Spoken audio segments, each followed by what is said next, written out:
iPhone and Android users, we have a free app. Download it today. AndrewHogue.com.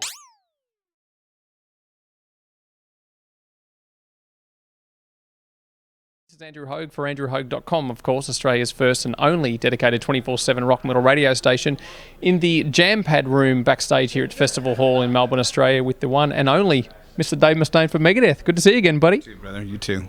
All right, well, of course, welcome back. I think this is, the 6th time Megadeth's been to Australia, possibly, maybe 7th? I'm not sure.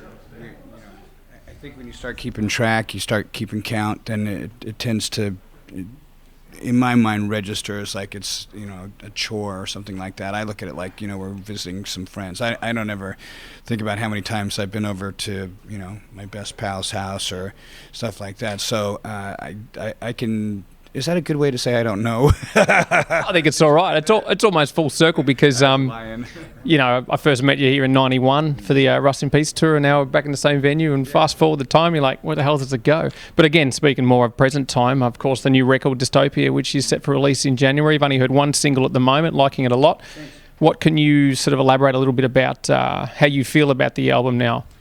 Well, it's good for us in a lot of different... for a lot of different reasons. One is, we went back to making music for ourselves. We've been saying that so much, and then you get into the studio and people start saying, well, this sounds like it could be a radio song. Let's put this one out. And for this, we have a new management team, A&R, label. Everything's new. So it's good for us because that new blood, everybody is working on the project are metal fans. They're not like people who are in the music business and that, this is one of their accounts. Well, what's a Megadeth? I don't know what those guys are about, Well, let's talk a bit about the music business because we've seen it change so dramatically. If anything now, I know Gene Simmons has said a lot of things about rock being dead in its sort of prior format, but now it's kind of anyone's sort of game now. I think it's given more power to more bands to run their own businesses now, whichever way they see fit, because a lot of middlemen are being cut out now. So how have you found the transition of adapting to the ebbs and flows of what was once the music business to how it is now, as a long-time artist? It's a lot different from when I first started, obviously. Even if it stayed exactly the same, it would change just because the faces would change. The technology would continue to evolve. But I think probably the most disappointing thing that's changed is there's a lot of people who are in the music business now that don't really care about music, that look at it as a business, where the music business is music and business. And that's what their forte is. They are a suit. They don't get the loyalty to a band. They don't get why someone would get mad if their little band gets successful, because that's a very indie mentality. When we find a band we like that we don't know who they are, and it's like our band. And then when you see the sticker on one of the cars in your neighborhood, it's like, oh, those guys sold out. But see, that's the beauty of being a real true music fan, reading the jacket on the album, Should we kill that guy? From breaking ice. Is that what he's doing? Yes, sir. Okay. But yeah, back to the, of course, the new record as well. I mean, working as a team, and again, a new team, as you mentioned, has it changed the way you approach writing music still with Megadeth music when you have new members into the group? Not really. I think if you're true to yourself, the music's going to stay true to itself too, and we've had a couple songs that people have made their credo. Other people have songs that are ours that they can't be bothered to listen to. I think that's like that with any band, like Led Zeppelin, Hot Dog. I can't listen to that song, and I think everybody, if they're in a band, they have one of those least favorite songs. It's just the nature of the beast. So I look at getting those bad songs out of the way kind of almost important. I don't know if you know the story or not, but 10cc was a real popular band back in the 70s and stuff, and everything that they did, they would make hits out of everything. So one time they said, hey, let's just try to purposely make a crap song. And they wrote this song, I think it was Troglodyte Woman or something like that. I can't remember what it was, but it was a hit. And it's like, man, talk about falling upward. Yeah. Well, let's talk a bit about your motivation as a person. I mean, you look at your career and it's lengthy, and some people would just give up halfway, especially the setbacks that you've encountered over the years, because some people give up on certain failures that happen, when if you keep pushing through the failure, it leads to success, and then you keep going and it fails, and you keep going and it succeeds. So what has kept you stayed on point all this time just to keep doing what you're doing? Well, I'd like to come up with some really brilliant motivational speaker phrase that'll, sell a bunch of postcards and crap like that. But I think that the truth of it is that I'm just stubborn and I want what I want. And I think a lot of the setbacks have come because, certain people have asked me to do things. And if I say no, it's real easy for them to say, oh, Dave's an asshole. It's like when I went to my first dance when I was in high school, and I went up to this chick. I remember like it was yesterday. I said, "You want to dance?" And she said, "No." And I went, "Fuck you, bitch. You don't know what you're missing," And, rejection is something, it's a human nature we don't do very well with, so. So do you find that was sort of instilled with you at that early age, where that created that resilience to say, you know what, I won't take no for an answer, and I'll just keep pushing until I get what you want? Because people say when those who have a sort of unwavering focus, nothing's going to change that, nothing's going to trip them up, and even if there is a slight trip up, they'll still they'll get back on track. And it seems like that's kind of how things have happened in your life up until now, even irrespective of your music career, just your approach as a human. I mean, is that something you try and inspire in other people or even your family as well? I've noticed your son Justice is sort of getting into the music business side of things too as well. Is that something that he sort of followed your lead, or you encourage him to sort of look into that aspect of a career?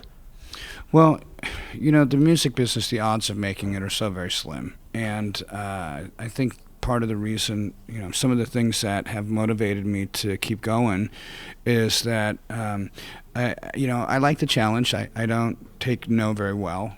And I think that that's been really inspiring for a lot of other people, because there's a lot of people out there that need someone to be their underdog, to be be the one who goes out there and fights for them, be their Rocky kind of guy, you know what I mean? And that ain't me, but I like the fact that I've given a lot of people a lot of encouragement and reason to face their demons, because there is a lot of stuff that's gone wrong. Some of it I did myself, some of it stuff that wrong place, wrong time. Other things that happen, it's just a pure, simple fact that the world's a great place with a lot of assholes in it.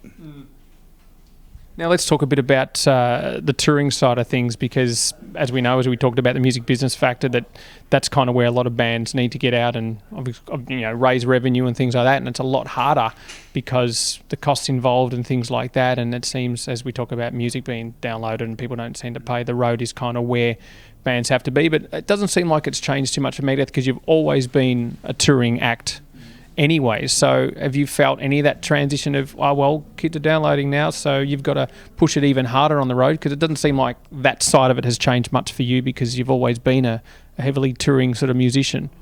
It has had its effect on us. It's affected everybody. I think probably the unfortunate part is the outlets where this music is able to be heard has gone away.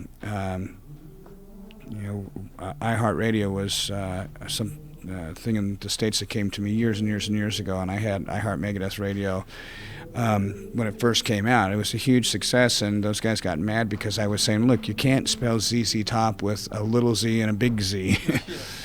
So I kind of got off that whole thing, and I think that as terrestrial radio kind of went the way of the great white buffalo, and it's all going satellite, stuff like that, it's real easy to build a following and have a great station and stuff like that, but also there's a glut of people out there who don't know metal from, their ass, and I think probably the worst thing right now, there's kind of a trend going on in music where everybody wants to be TMZ, where they'll go after, the guys in our own community. I mean, it's like, we're all, I'm not going to say like, hey, I'm the Jimmy Hoffa of fucking metal and we're all family or something like that, but, if you're a metal site, why do you have to go after metal bands?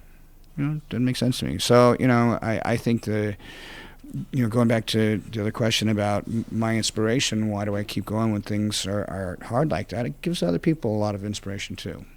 Yeah, as you mentioned about, the TMZ approach, I mean, I think because the internet and people's availability to be their own stars has kind of brought down other stars that were there pre-internet to almost an even playing field, that any Joe Blow that is unknown is now instantly gratified.